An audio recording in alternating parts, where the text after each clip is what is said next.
Assalamualaikum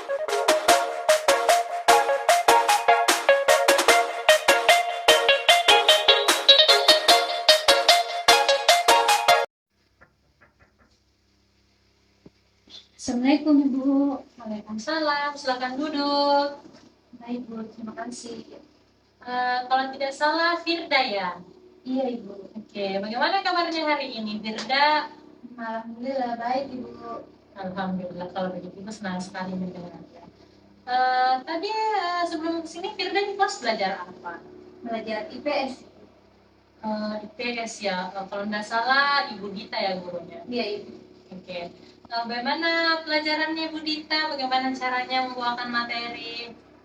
Baik Ibu, kalau Ibu Dita itu membawa materinya tuh mudah dimengerti. Kalau misalnya kayak Muki bertanya, tidak takut-takut Ki Ibu. Oke, berarti bisa nih dibilang ya Ibu Dita ini guru favoritnya di kelasnya Firda. Bisa. Oke, seingatnya juga Ibu, Firda ini baru pertama kali ya datang ke Corona Amerika. Kira-kira ada yang bisa Ibu bantu? Jadi begini Bu, saya lagi butuh teman cerita untuk sekarang ini. Oke, Firda lagi butuh teman cerita. Kira-kira apa yang mau Firda ceritakan berkaitan dengan masalah pribadi kah, masalah belajar, masalah sosial, ataupun karirnya Firda? Sebenarnya tuh Ibu, saya mau cerita terkait masalah pribadi saya. Yang mana saya khawatir kalau masalah pribadi saya nantinya berdampak dengan pembelajaran saya. Oke, Firda khawatir kalau masalah pribadinya ini bisa berdampak kepada pembelajarannya Firda. Iya Ibu. Kalau boleh tahu, Firda mau cerita terkait masalah apa? Jadi begini Bu, saya mau cerita terkait masalah kedisiplinan saya Ibu. Oke, masalah kedisiplinan. Sebelumnya Ibu mau tanya, Firda ini sudah pernah melakukan proses konseling tidak? Belum. Oke, belum. Berarti Firda belum tahu ya apa itu proses konseling. Iya Ibu. Oke, Ibu jelaskan sedikit ya. Jadi, proses konseling itu adalah suatu proses pemberian bantuan dari konselor, dalam hal ini Ibu, kepada konselor yaitu Firda, yang bertujuan untuk memecahkan masalah dan juga memandirikan konseling dalam hal pengambilan keputusan atas permasalahan yang dihadapi. Nah, apakah Firda sudah paham? Oke. Sebelum itu Ibu juga mau sampaikan bahwasanya di dalam bimbingan dan konseling itu ada yang namanya asas-asas bimbingan dan konseling. Nah, yang dimana salah satunya itu asas kerahasiaan. Nah, guru BK itu dituntut untuk menerapkan asas-asas tersebut. Nah, dengan adanya asas kerahasiaan ini, tentunya informasi yang diberikan oleh Firda kepada Ibu tidak akan diketahui oleh orang-orang yang tidak berkepentingan. Oke, Ibu juga mau sampaikan ini terkait waktu pelaksanaan konseling kita hari ini. Kira-kira sekitar 30 lah sampai 45 menit ke depan. Apakah Firda bersedia? Iya. Oke.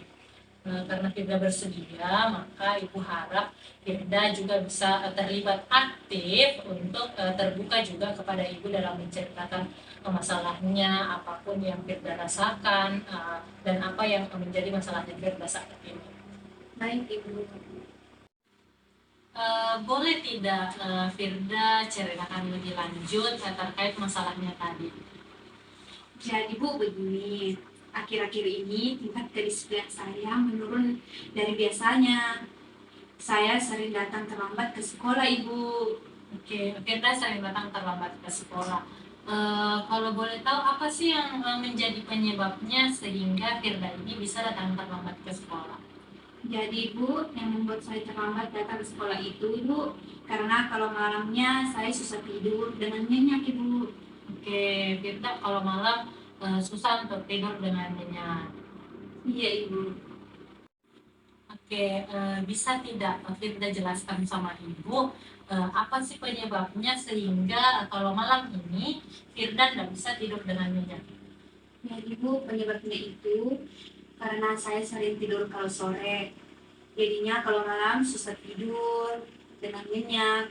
Nah, karena saya tidak bisa tidur, jadinya saya main game, scroll TikTok, bikin konten, main IG, dan lain-lain, Ibu. Alhasil saya terlambat bangun dan terlambat berangkat ke sekolah, Ibu. Oke, jadi karena Firda ini sering tidur sore, terus kalau malam nggak bisa tidur, makanya scroll TikTok lah dan sebagainya. Nah, itu yang menyebabkan Firda datang terlambat ke sekolah. Iya, Ibu.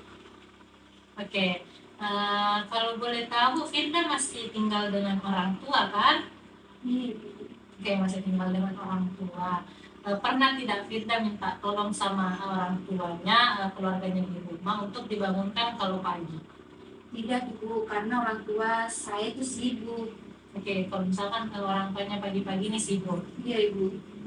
Oke, sepertinya untuk mengatasi permasalahannya Firda, Ibu punya satu saran. Bagaimana kalau kita terapkan yang namanya kontrak perilaku? Kalau boleh tahu, Bu, kontrak perilaku itu seperti apa sih?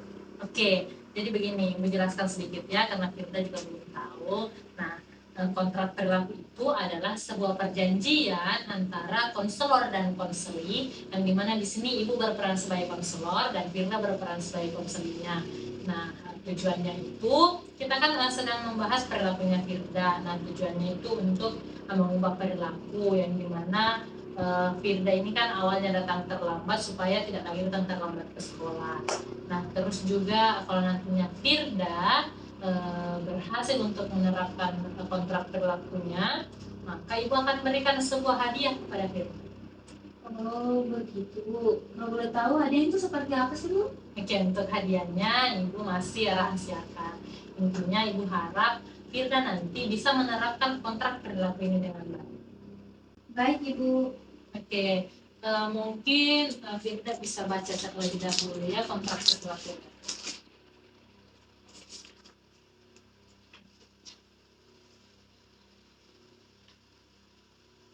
Jadi kontrak perilaku ini mau diapakan, Ibu?